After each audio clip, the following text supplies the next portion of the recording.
Hoje eu tenho uma palavra para vocês aqui, em nome do Senhor Jesus, está no livro de Eclesiastes, abre aí a sua Bíblia, Eclesiastes capítulo de número 10, pega aí, Eclesiastes, onde fica, pastor? Você tem Salmos, Provérbios e depois Eclesiastes, em nome do Senhor Jesus, procura aí na sua Bíblia, para a glória de Deus. Isso. Quem achou, diga amém.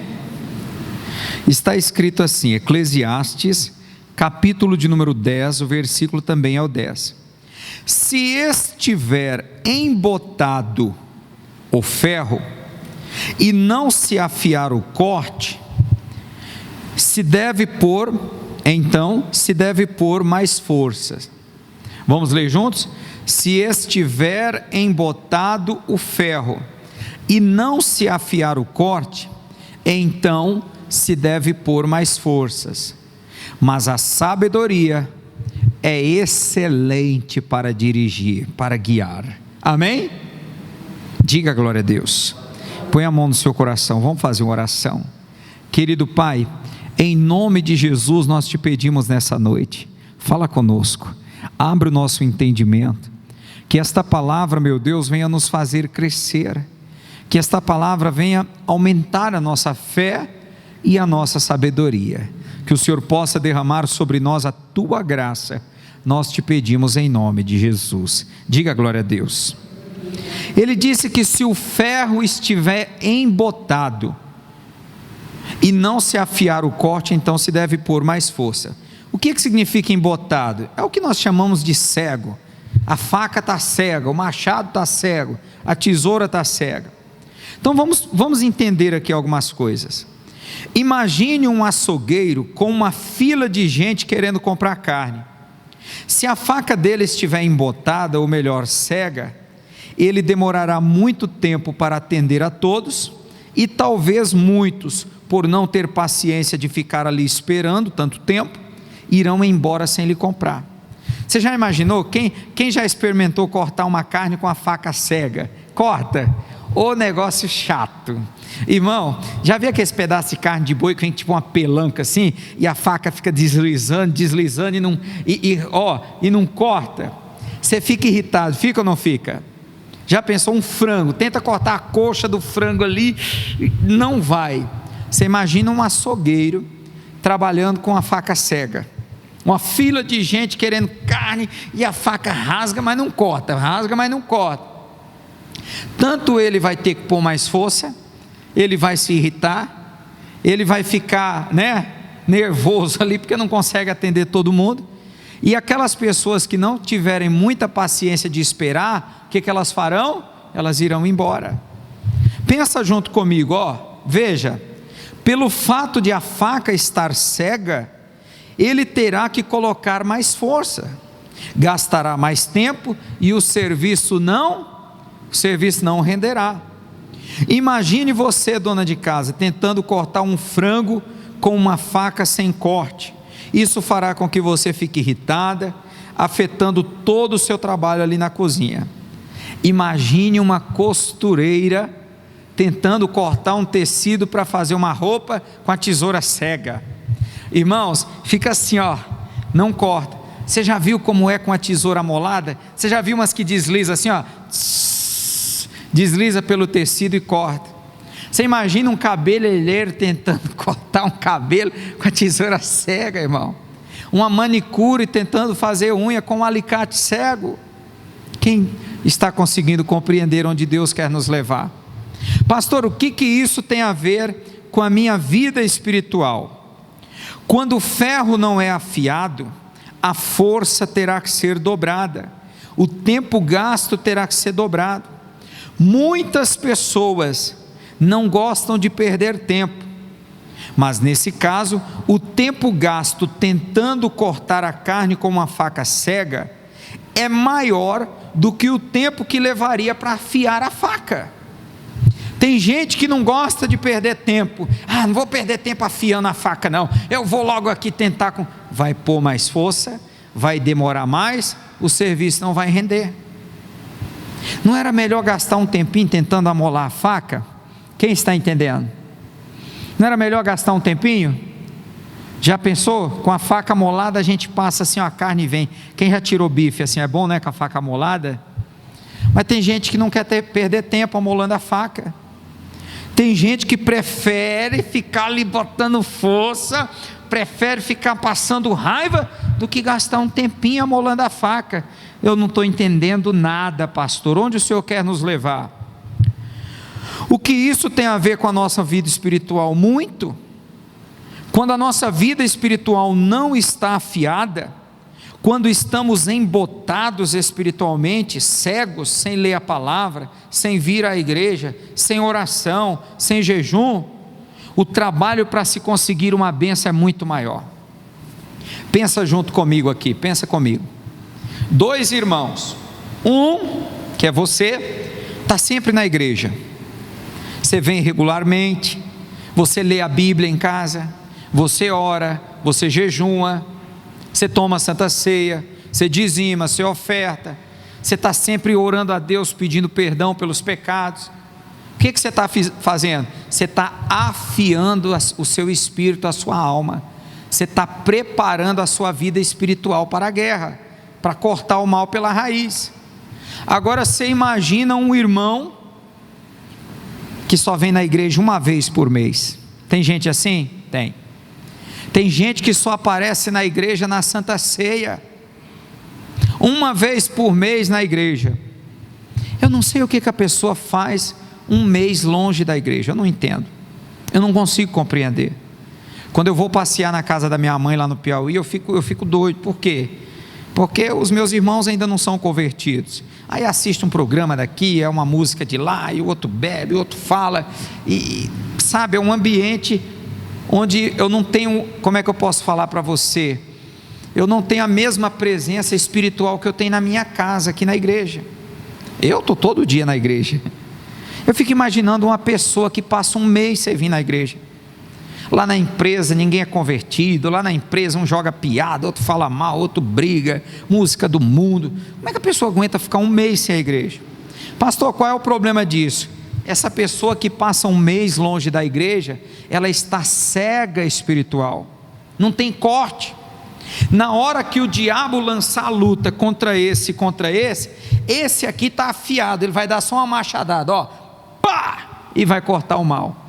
Esse aqui vai ficar, eu não sei se alguém já cortou árvore aqui com machado, alguém já tentou cortar árvore? Imagine um machado cego, irmão, um machado cego. Você bate a árvore, treme, mas não corta. E pá, e começa a dar calo na mão, né? Porque não tem coisa pior que você batendo com algo cego. E você bate, não corta, e você já se irrita e não completa o serviço. Essa pessoa que não lê Bíblia, que não ora, que não jejuma, que não vem na igreja, quando o inimigo vem com o mal, ela ora, mas a oração não funciona. Ela manda o capeta embora, mas não vai, não consegue cortar o negócio. Aí a pessoa fica cansada, a pessoa fica irritada. Aí sabe o que ela fala? Vou mais cortar essa árvore não, vou mais tentar cortar a árvore não, trazendo para cá, vou mais para a igreja não. Eu oro e nada acontece. Mas o problema não é a oração, filho. O problema é a pessoa, que ela está embotada, está cega espiritualmente. Pega 2 irmãos, faz a comparação. Tem irmãos, irmão, que ele é igual uma faca amolada. Sabe aquela faca novinha que você compra, quando vem zeradinha? Você pega assim, você pega lá um patinho lá, e você passa assim, ó, chega, vem roçando. Tem irmão que quando ele ora, ele fala assim, ó, eu vou orar, eu vou clamar, no outro dia a resposta vem. Tem gente que ora, eu não entendo, pastor, eu oro, mas a bênção não vem, eu clamo, a bênção não vem. Talvez está cego espiritualmente. Pergunta para o irmão que está do lado da irmã, você está entendendo alguma coisa? Está entendendo alguma coisa? Hein? Deixa eu te falar uma coisa. Muitas pessoas, por não se afiar espiritualmente, estão botando uma força danada, chorando, fazendo penitência, sacrifício, andando de joelhos, para tentar alcançar o milagre, e não consegue. Está cheio de gente assim. Pastor, acho que se eu for de joelhos daqui até em cima do morro do Cristo ali, Deus me dá a bênção. Não é assim que consegue. Tem pessoas, irmão, que estão chorando e bota força, e faz isso, e faz. Não adianta. Se a faca estiver cega, se a tesoura estiver cega, se o machado estiver cego, você vai morrer de botar força e não vai terminar o serviço. Você vai morrer e não vai alcançar o resultado da oração. Presta atenção nisso daqui. Para se afiar o ferro, precisa-se usar o meio e o material adequado. Existem pedras que são usadas para afiar o ferro, mas outras que não. Está aqui na beira do altar, aqui, essa pedra de granito. Dá para afiar a faca aqui nesse granito? A faca desliza, não afia. Dá para afiar uma faca num pedaço de madeira? Alguém consegue? Não consegue. Tem que ter a pedra certa. Quem já viu pedra de afiar? Tem as pedras que são certas. Tem pedra que você passa e ela afia a faca. Ela é própria para isso. Quem já viu aquela pedra de ribeira, o seixo, aquela lisinha? Já viu aquela redondinha? Amola a faca ali? Não amola, o seixo não, o lisinho não. Aqui a mola ela é um pouquinho mais diferente. Você sente ela quase que um esmerilzinho. Só que não basta só ter a pedra certa. A pedra, para amolar a faca, a pedra representa a palavra. Jesus disse: também te digo que tu és Pedro, e sobre essa pedra edificarei a minha igreja. A pedra é a revelação, é a promessa, a promessa. Se o ouvirem e o servirem, acabarão os seus dias em bem e os seus anos em delícia. Eu tenho a pedra, mas agora eu tenho que saber amolar. Você sabia que não é todo mundo que sabe amolar? Minha esposa um dia falou assim: meu filho, amola essa faca aqui porque eu não consigo. Eu faço do jeitinho que você faz, mas comigo não dá certo. Fala para a pessoa do lado, diga: tem que ter jeito. Tem que ter jeito. É ou não é? Eu vi alguém dizer por aí: uma pequena diferença em desempenho pode fazer uma grande diferença no resultado. Como assim? Você pega uma corrida de cavalos. Você já notou que às vezes o ganhador ganha por um nariz? Uma pequena diferença em desempenho torna um vencedor e o outro perdedor. O ganhador leva ali 20 mil reais de prêmio, e o segundo lugar leva 2 mil, 3 mil. Uma pequena diferença em desempenho pode trazer uma grande diferença em resultado. Como assim? A minha esposa tentando amolar a faca, aparentemente ela faz o mesmo que eu faço, não é assim? De um lado, do outro. Mas às vezes há um jeitinho no negócio que faz a minha ficar amolada e a dela ficar cega. Se eu pegar uma faca e fizer assim reto, amola, faz a cegar mais. É o jeitinho que você leva a faca, deitadinho, a força, tudo isso conta. O que o senhor quer falar com isso, pastor? O que o senhor quer nos ensinar com isso? Às vezes a forma de orar faz diferença. Por exemplo, eu vou até Deus orando, Deus, Senhor, me dá mais fé, meu Deus, aumenta a minha fé, meu Deus. Essa oração vai dar efeito, essa oração? Não, sabe por quê? Você não recebe fé pedindo, orando.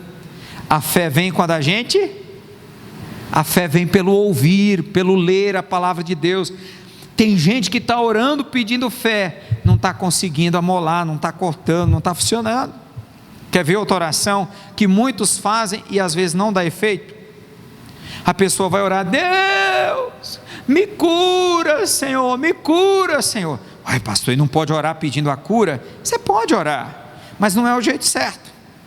O certo é você expulsar a doença, porque Jesus já te deu poder sobre as doenças. Jesus já levou as doenças, espiritualmente falando, Ele já levou na cruz do Calvário. Resta-nos agora mandar a doença embora. Experimenta fazer dessa forma, experimenta amolar a faca dessa forma, experimenta. Talvez você está levando reto. Experimenta. Espírito de enfermidade, eu te ordeno, tire a mão do meu corpo. Experimenta. Vai dar mais resultado você expulsar a doença do que você ficar orando pedindo para Deus te curar. Porque quando você pede, Deus olha para você e fala assim: ô filha minha, ô filho meu, eu já te curei, eu já peguei as suas doenças e já coloquei em meu filho Jesus. Aos olhos de Deus, nós já estamos curados. Mas por que a doença está aqui? Porque você acredita.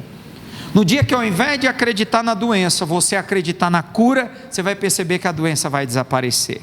O nome disso é fé. Diga glória a Deus. Assim também acontece na vida espiritual. Existem os meios adequados para se crescer e ficar afiado espiritualmente. Tem a forma certa para afiar a nossa vida espiritualmente. Eu vou te falar algumas formas que você já sabe, não tem nenhum segredo novo aqui, mas que nós temos que praticar da forma certa. Por exemplo, pastor, como eu posso afiar a minha vida de forma espiritual? Primeiro, lendo a palavra de Deus. Não, mas eu leio. Calma aí, você lê a Bíblia? Não, eu assisto missionário na internet. Glória a Deus. Mas se você só assiste na internet e não lê a Bíblia, você vai perder. Quem está entendendo? O culto na internet, eu assisto missionário na internet, é maravilhoso, edifica a minha vida, sim, mas o culto na internet não substitui a palavra. Quem está entendendo? Por mais que você assista o pregador na internet, ouça uma palavra, não substitui a leitura da Bíblia. Você tem que ler a Bíblia. Tem pessoas que falam assim: pastor, eu leio muitos livros, eu já li o livro Curar Enfermos, Expulsar Demônios, eu já li o Nome de Jesus, eu já li Como Tomar Posse da Bênção, eu leio os livros do missionário, esse bênção do verão, bênção do outono, bênção do inverno, bênção da primavera, eu leio todos. Louvado seja Deus, eu tenho certeza que a sua vida está sendo edificada. Só que esses livros, por mais maravilhosos que sejam, não substituem a Bíblia. Estou errado ou estou certo? Muita gente não lê a Bíblia, irmãos. É aqui que Deus fala conosco. Em primeiro lugar, Deus pode falar no livro. O livro, como tomar posse da bênção, curar enfermos, expulsar demônios, são maravilhosos. Mas é aqui, a forma primária de Deus falar. Quem está entendendo, diga amém. Em segundo lugar, pastor, o que eu devo fazer para afiar a minha vida de forma espiritual, para manter a minha vida espiritualmente afiada? Segundo, ter uma vida de oração. Pastor, mas eu oro. Será que você ora mesmo? Será que a sua oração não está sendo uma reza? Pastor, como que eu sei se as minhas orações estão sendo feitas da forma correta? Pelos resultados. Está tendo resultado? Você está alcançando os resultados que você gostaria através da sua oração? Sabe como é, pastor? Aqui e acolá tem um resultado, né? Mas não está como eu queria, não. Talvez você não está fazendo da forma certa. Muitas pessoas deixam para orar no final do dia, no final da noite, lá para 1 da manhã, depois que assistiram todos os programas de TV, assistiram tudo, aí cansados, com sono, Senhor, e vai orar. Só que não é uma oração, é uma reza programada. Não tem diferença do Pai Nosso, da Ave Maria, da Santa Maria, do Crê em Deus Pai. Tem gente que a oração é a mesma todo dia. Está dando para entender onde eu quero chegar? Todo dia a mesma coisa. O cérebro já decorou o início, a metade e o fim da oração. É a mesma coisa, é as mesmas palavras. A oração é um diálogo com Deus. Não pode ser só um monólogo repetitivo. Pastor, mas eu não sei orar, pastor. Eu não sei como orar. Sabe? Você sabe pegar o WhatsApp e ir lá mandar mensagem para os outros? Você sabe contar o seu problema para a vizinha? Você sabe contar o seu problema para o seu melhor amigo? Do jeitinho que você faz com o seu melhor amigo, faça com Deus. Senhor, eu venho a Ti, meu Deus, porque eu estou num problema, Senhor. Esse mês eu não vou, eu estou achando que eu não vou conseguir pagar o meu aluguel. Senhor, é um problema no meu casamento. Senhor, é um problema com meu filho. Meu Deus, eu venho pedir atuação, eu venho pedir que o Senhor me ajude, eu venho pedir que o Senhor estenda as Tuas mãos e paralise esse mal. Acabou. Tem dificuldade? Eu falei para uma irmã esses dias, ela falou: pastor, mas eu não tenho assunto. Eu falei: pega uma folha e anota os seus problemas, anota o nome dos familiares, daqui a pouco você ora meia hora e você vê que ainda tem oração para fazer. Não é só dobrar os joelhos, não é só fazer uma reza, não é só formar uma repetição. Diga glória a Deus.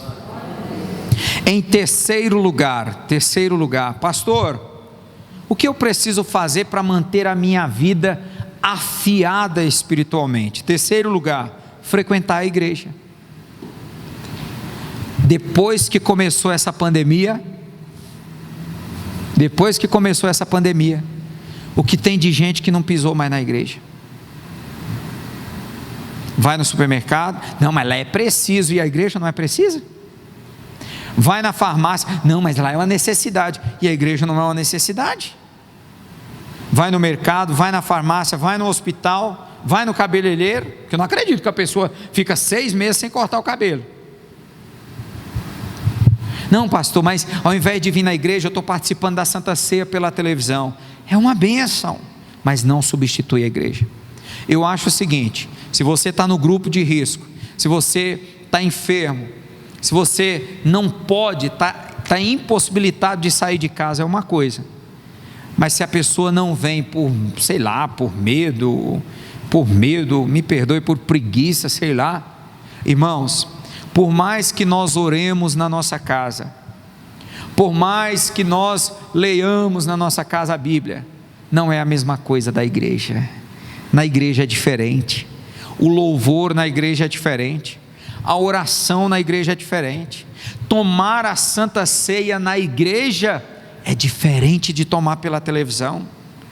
Às vezes você está aqui na frente da televisão tentando se concentrar para tomar a ceia, e o filho está correndo, está pulando, o marido está falando e liga um som.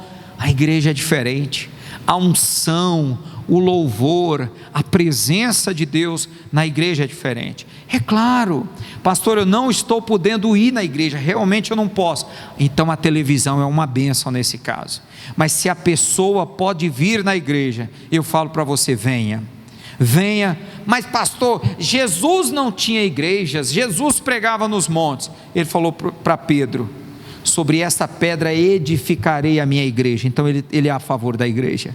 Jesus é a favor da igreja. Diga glória a Deus.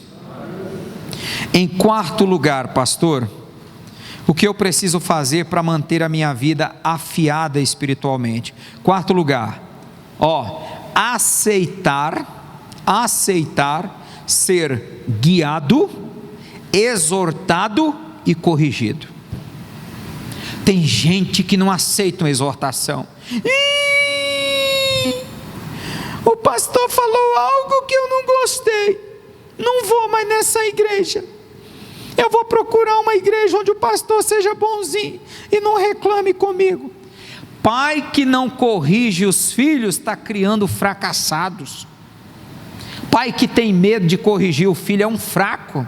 Mãe que tem medo de corrigir o filho é uma fraca. Aí o filho cresce, bate na cara do pai, bate na cara da mãe. Onde foi que eu errei? Que tem que corrigir. Deus só corrige, só exorta, só tenta guiar os filhos a quem Ele ama. Se você vai numa igreja que nunca exorta, uma igreja que nunca corrige, uma igreja que nunca fala do pecado, que igreja é essa? Vai ter dia que a palavra vai te jogar lá em cima: você é mais que vencedor, creia, meu irmão. Mas vai ter dia que vai dizer: larga o pecado, abandona a mentira, abandona o erro. Quem está entendendo? Tem pessoas que estão cegas espiritualmente, oram e nada acontece, pulando de igreja em igreja. Por quê? Toda vez que a palavra vem para corrigir, não aceita. Toda vez que a palavra vem para exortar, não aceita. Toda vez que a palavra vem para guiar, não aceita. Aí fica correndo de um lado para outro, até achar alguém que passe a mão na cabeça. Eu não quero que ninguém passe a mão na minha cabeça. Meu pai foi muito duro comigo, eu louvo a Deus pela vida dele nesse sentido. Eu louvo a Deus pelas durezas, pelos puxões de orelha. Às vezes que eu apanhei, meu pai me batia, nossa Deus, mas foi para o meu bem, irmãos. Meu pai me corrigia porque ele me amava. Quem está entendendo? Sabe o que eu aprendi na minha caminhada? Quem ama diz a verdade. Quem ama não fica passando a mão na cabeça para agradar, não. Você quer alguém que te agrade? Que diga que você mesmo errado está certo? Essa pessoa não te ama. Quem te ama fala a verdade. Por isso que mãe pega no pé, pai pega no pé, assim ou não é? Irmãos, então, em primeiro lugar, você precisa ler a Bíblia. Pastor, eu amo muito ler livros. Amém, glória a Deus, é maravilhoso, eu também amo. Mas não substitui a Bíblia. Segundo lugar que eu coloquei aqui, ter uma vida de oração, oração de verdade, oração de verdade. Terceiro lugar, frequentar a igreja. Tem que frequentar, pessoal, tem que frequentar. Essa presença você não sente em casa, amém? Quarto lugar, aceitar ser guiado, exortado e corrigido. O cristão que não gastar tempo no seu preparo espiritual para o combate, se afiando, se pego de surpresa pelo diabo, amargará uma grande derrota. Aquela pessoa que não se prepara. Quem lembra das virgens, as 10 virgens? 5 eram prudentes e 5 eram loucas. As prudentes disseram o quê? Vamos levar um pouquinho de azeite a mais, vai que o noivo atrasa. Aqui no Brasil quem atrasa é a noiva, mas lá quem atrasava era o noivo. Vai que o noivo atrasa, nós vamos ter um pouquinho de azeite sobrando. Você já notou que tem gente que não se prepara na vida?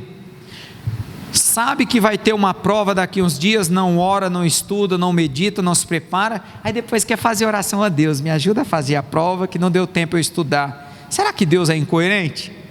Tem pessoas que não se preparam, fazem as coisas de qualquer jeito e reclamam quando a oportunidade passa, quando o negócio não dá certo. As prudentes falaram, vamos nos preparar, vamos levar um pouquinho de azeite a mais. E as loucas? Não, se der amém, se não der, já viu gente que é assim? Se der amém, se não der, tô nem aí. Esse povo que fala tô nem aí, são os que não prosperam, os que não vencem na vida. A Bíblia diz que quando o noivo chegou, as prudentes entraram de cara, estavam preparadas, e as loucas saíram igual uma desesperada, tentando amolar o machado, amolar a faca.